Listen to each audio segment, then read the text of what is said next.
Good morning and welcome to the first YouTube lecture for the MUCT 105L, or the Ear Training Lab course for this fall quarter of 2012. I'm Dr. David Kendall. I'm the instructor for this course. Actually, I instruct all 6 quarters of the 2-year sequence of this class. So we'll get to know each other pretty well before you're all finished with it.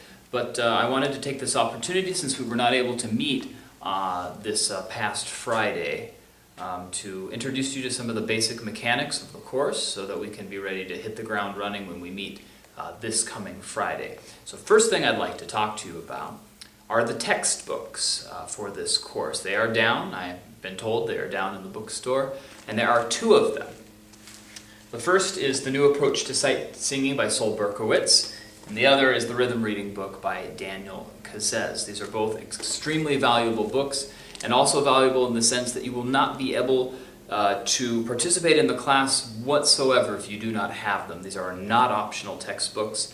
I apologize for their expense, the 2 of them, although it's nothing like what you would have to spend for biology or chemistry texts, that's for sure. But they're not very expensive, and they're even less expensive when you consider you are using them for an entire 6-quarter sequence. This will be the last thing that you have to buy for the ear training sequence. So as a per quarter unit price, it's actually very, very good. They're very useful. You will use them the rest of your life. This is my original copy of the Daniel Kazez book from 1998 when I used it when I was a student here.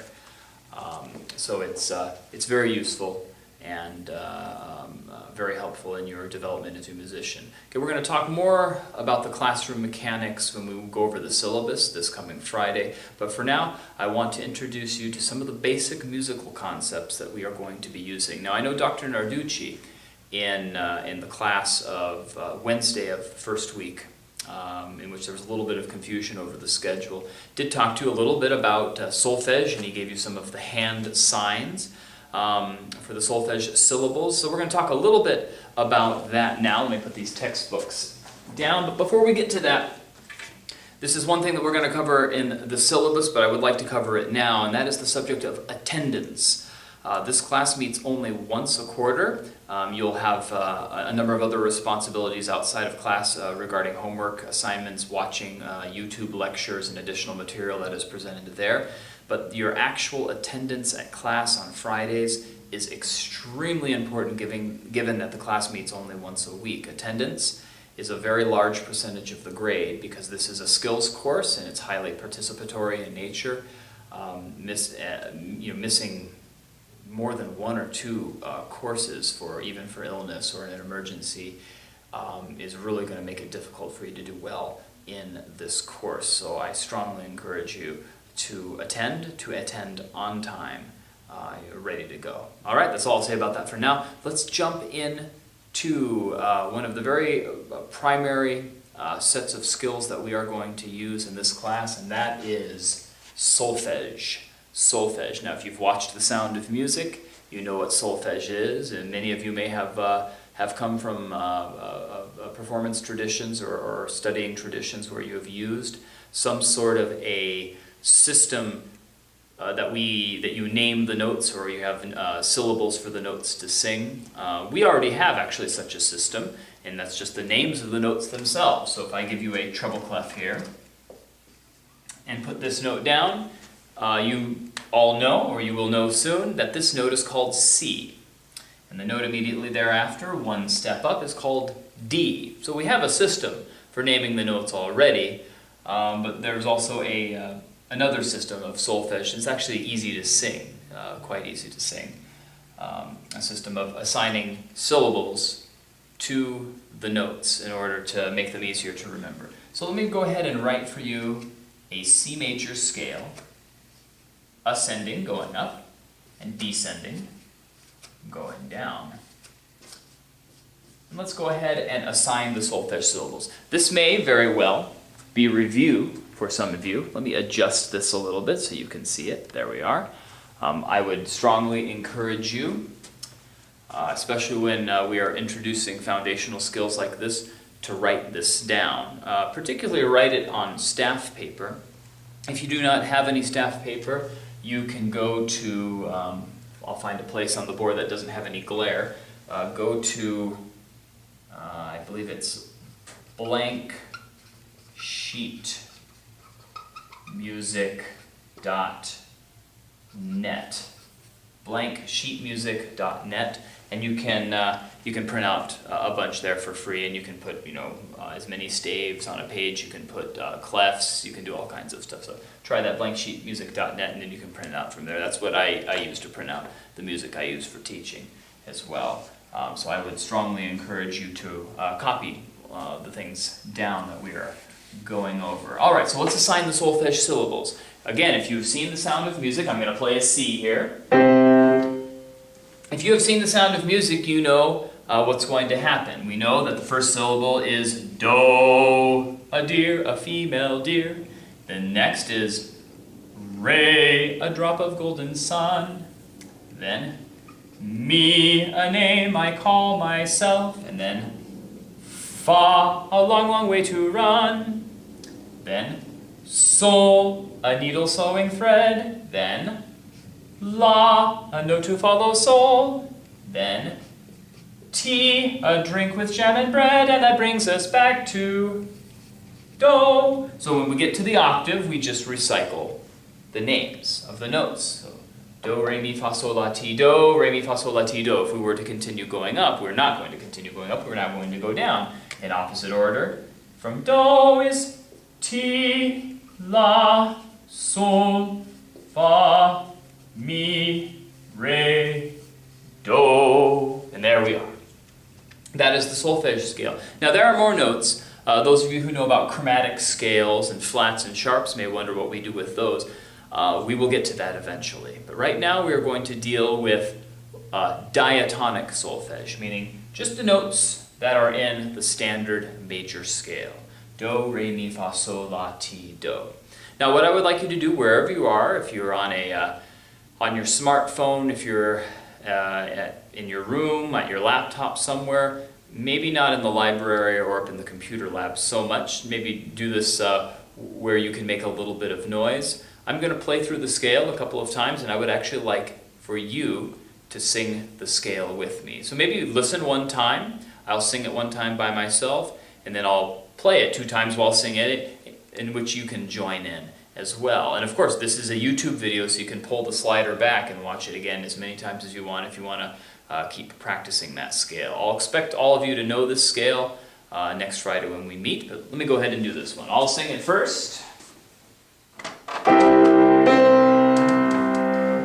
Do, re, mi, fa, sol, la, ti, do, ti, la, sol, fa, mi, re, do. Sing it along with me. Ready, go.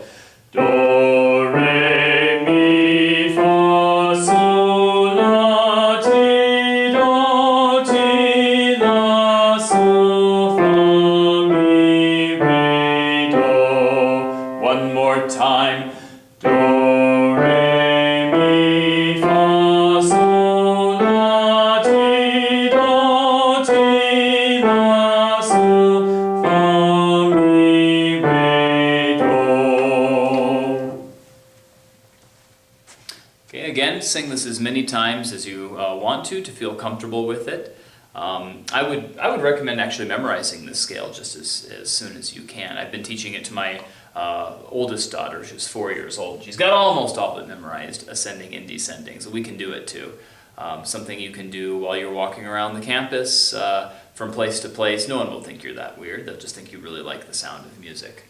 All right, so that is the solfege scale, the diatonic solfege scale, and how it works. Now there's another basic foundational principle that we're going to deal with in class, and actually I'm going to give you your very first assignment right now to be due Friday when we meet in class. But let's talk about the concept first, and it's related to the diatonic scale here, to the notes of the diatonic scale. So let me erase all but the first note here.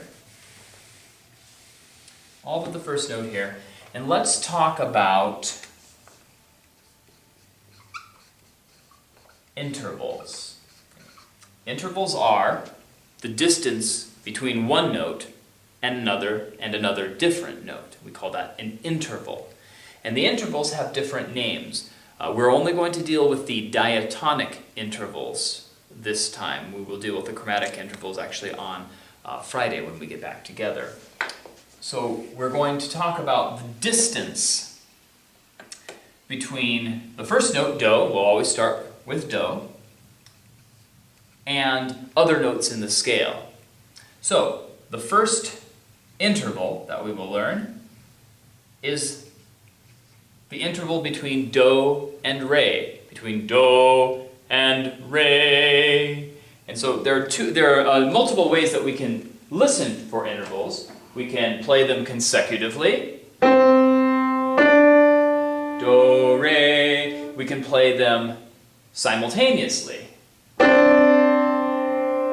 can play them descending. But they are all the same interval. The name of this interval is called the major second. Second because it's 1, 2, the second note up from that one, and major for a reason that we'll talk about eventually. This is called the major second. Now part of your assignment will be identifying these, and I'll tell you that in a moment. But it's important to memorize these and to memorize their names. And one way that makes it a little easier to memorize these skills is to think of something that it reminds you of. Okay, so do, re, or do and re together, or re, do, either ascending or descending. It might remind you of a song that you have ever heard, a tune that you know, a tag or a hook in a song that you really like, even your ringtone or something. So let's think about what this makes us hear. Now, let me try it a little bit differently. Let me play it with a little different rhythm and see if that helps you to find out.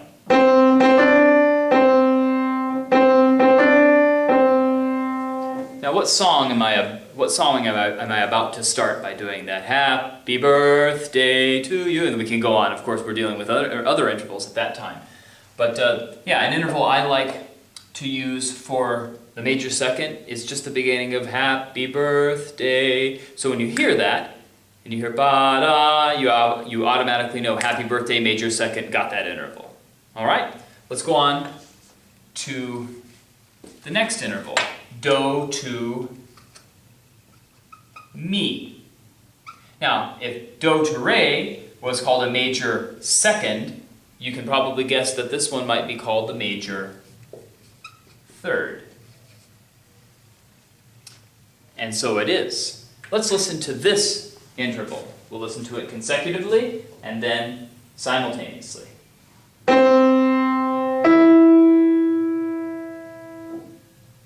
Same time. Or descending order. Okay, again, ascending. Together.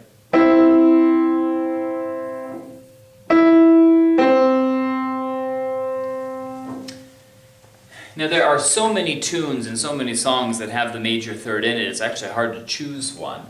I find that it kind of has a happy sound, kind of an upbeat sound. If you play them together, it's kind of like the sound of victory. You know, when you listen to the ending credits of a movie that was a happy movie that went well, you're going to hear that sound a little bit more than you're going to hear sad sounds. Or if you're gaming and you win, you're usually, you get a bunch of gold pieces or experience. If you're playing an RPG, you're going to get that kind of a sound, a major sound. The major third sound is going to be very dominant in what you're hearing. One thing, actually, if you listen to the descending third, sounds like a doorbell. At least it sounds like my doorbell. Bum bum, mi do, mi do. You can sound like a doorbell. So if you hear a descending third like that, you'll know it is a major third. Let's go to the next. The interval from do to fa. Now, to keep the pattern, you would say major fourth, and I And sorry to disappoint you, but that's actually not its name. Fourth is in the name, yes. But it is not called major. It is called perfect. And there's a really good reason why it's called a perfect fourth. It actually has to do with the ratio of the pitches between the two. It's a kind of a physics thing, and actually I will explain it to you later because I really like the explanation, but not now. Just know this is called a perfect fourth. A perfect fourth. Do to fa. Let's hear it.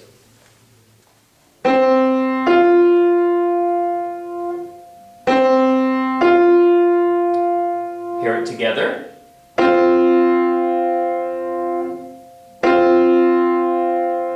And descending.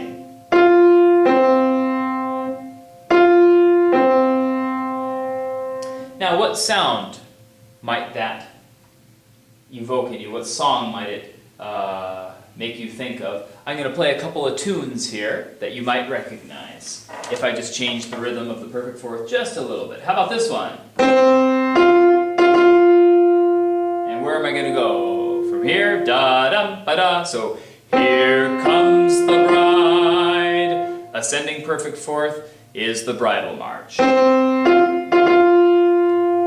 Or if you want something a little more fun, maybe. Okay, that starts off another well-known tune. Perfect fourth, perfect fourth. All right, let's take the next two diatonic intervals, or the next diatonic interval, the interval between do and sol.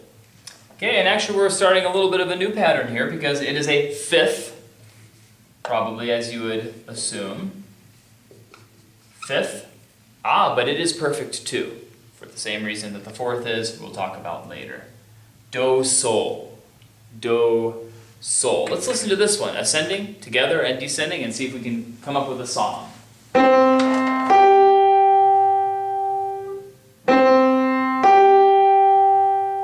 Together.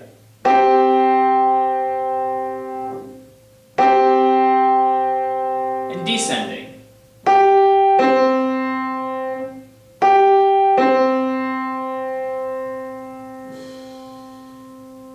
Now, I always like the ascending perfect fifth because being a brass player, fifths are important to what we do.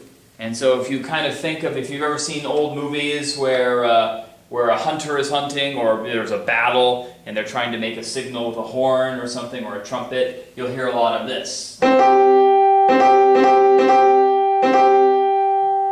Maybe in old Robin Hood movies or old Moor movies or something like that.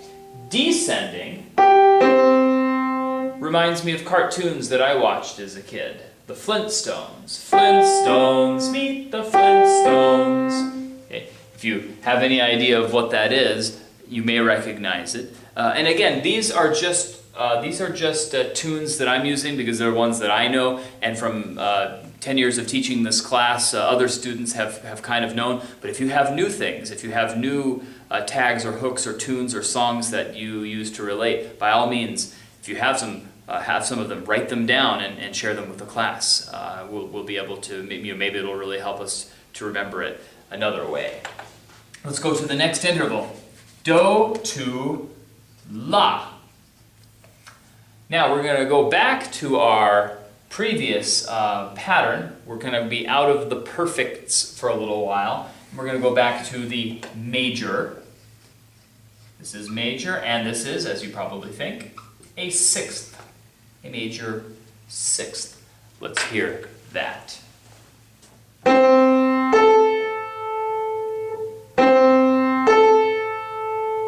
Together.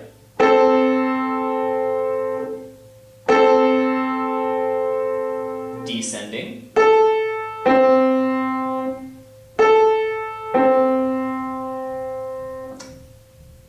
Alright, the way I think of this one, there are two ways.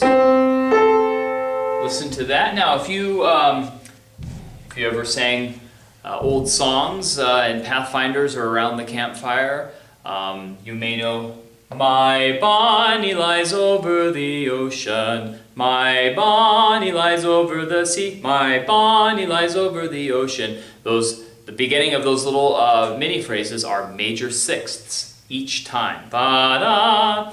Now, if you not into folk music like that so much, maybe you watch TV. What network's call sign has that interval as a really important part? I'll play actually the 3 notes of this network's call sign so you can hear it. NBC. The first 2 notes of NBC give you the major sixths. That's probably the way I hear it. I hear it when I'm sight reading through something and I see the 6th. I automatically think of NBC or My Bonnie Lies Over the Ocean, whichever you like. Now let's do the next interval, which is from Do to T.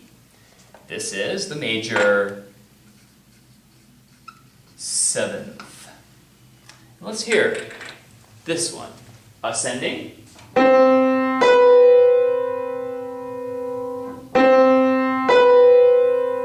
Together.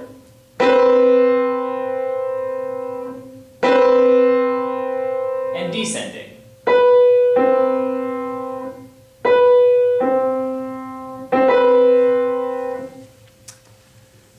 There are not actually very many songs that utilize the major 7th, at least not ones that have come to mind over the last several years among students in this class. Most students hear this as an interval that has a lot of tension in it. You can probably hear, hopefully if the quality of your speakers is good enough, you can hear the tension. It clashes a little bit. And it feels, the interval is not at peace. It needs to resolve somewhere. There's a tension there that needs to be resolved. And so many students hear the major 7th as an interval that needs to be resolved to another interval. So we're going to jump to that interval now. We're going to be back into the perfects now. Perfect octave. All right, that's a good E. And that is the interval from Do to the next Do. Okay? And you can say 8th, actually. That's actually perfectly reasonable. But this interval is just widely known as an octave, just like octopus and octagon. Obviously, it means 8 notes. Now, this relates a little bit to the 7th, the major 7th that we just looked at. The perfect octave is an interval that is at peace. It is very stable. Listen to it. Play it together. And down.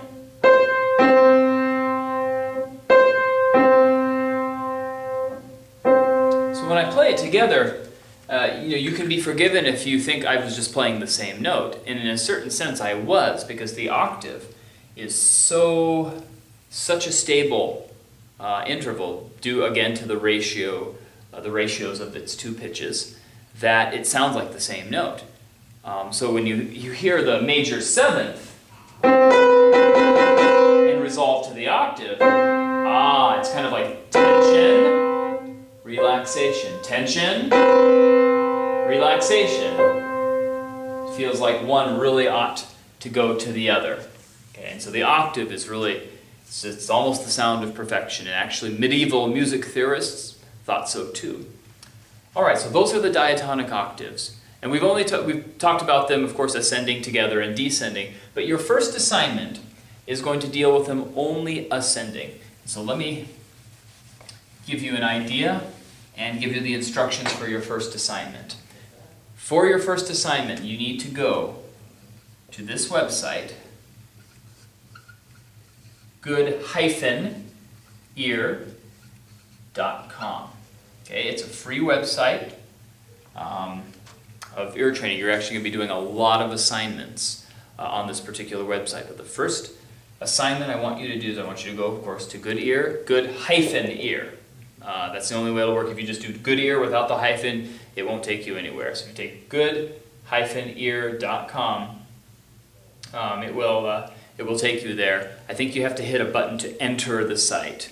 And once you are there, there will be a menu, a drop-down menu. It's not a drop-down menu, just maybe a menu on the left-hand side. And I believe at the very beginning of that little menu, it will say intervals. Click on that. It'll drop you down a couple of options. I think it'll say simple, it'll say diatonic intervals up, diatonic intervals down, diatonic intervals here, chromatic up, chromatic, etc. You'll see there are a number of options for the intervals. I want you to take the one that says diatonic intervals up. Okay, and what that will do, that will be the intervals we just learned, the major second, major third, perfect fourth, perfect fifth, major sixth, major seventh, and octave, and it will give you them in order, ascending order. I played them for you together and descending. We're not going to worry about that for now. That's a little bit more complicated. Just the intervals up. And so what will happen is there's a little QuickTime box in the middle, and what will happen is it'll play you a little MIDI piano, and it will give you excuse me, 2 intervals. It'll go da, da. You can hit it as many times as you want. Just keep on hitting the little play button, and you can hear it as much as you want. And then below, in a number of bubbles, there will be the names of the diatonic intervals that we have learned. And you just click the bubble, hit submit, and it'll tell you whether you got it right or whether you got it wrong. What it's going to do also is it's going to keep score above. It'll say 2 of 6, means you got 2 right out of 6. What you need to do in your first assignment is you need to do 100 attempts. I'm not saying you have to get 100 right, although if you want to do that, that's perfectly fine. You need to make 100 attempts. So if your score is 80 out of 100, fine. If your score is 20 out of 100, fine. Make 100 attempts at diatonic intervals up. The best way to learn these intervals is really to drill them, and you'll have an assignment from this website every week. They won't always be diatonic intervals up. Sometimes there will be some other skills that you can deal with as well, but those are the basics that we're going to start off with. So again, if you have any questions or you're unsure about any of the instructions, the syllabus is actually posted up on the Blackboard site. You should have my email address from there. You can contact me through the music department office. You can leave a note in my box. You can have Dr. Ramos or Dr. Narducci get a hold of me. There are many ways that you can get a hold of me. I'm around the campus as well. But please make sure that you understand. And if there's something that you don't understand, ask me. You can ask me this Friday's class period. But I'm more than happy to help you. I love this subject, and it's very, very important for you students as budding young musicians to master this material. Some of it is basic. It may be review to some of you. It may be new to some others of you. Regardless of your level, being very skilled in these basic skills is extremely important. Okay? It's the building blocks that we're going to build on. We're going to get to more and more complicated things as we go on. Okay? And so that is all I have for you today. Make sure that you complete the assignment.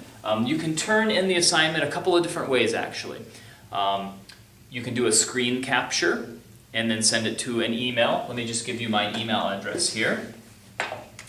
It's dkendall@lasierra.edu.